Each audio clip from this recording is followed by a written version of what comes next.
ভাই ইউনিয়নের নাম জানি কি? ষোলখানা। কয় নং? কয় নং ষোলখানা? 2 নং। বাংলাদেশে লিখতে আছে আর নাম পাইলো না ইউনিয়নের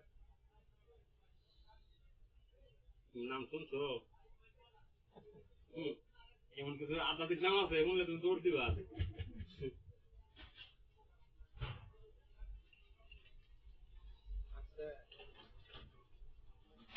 একটা আছে থানার নাম আছে জেলার আর লাগলো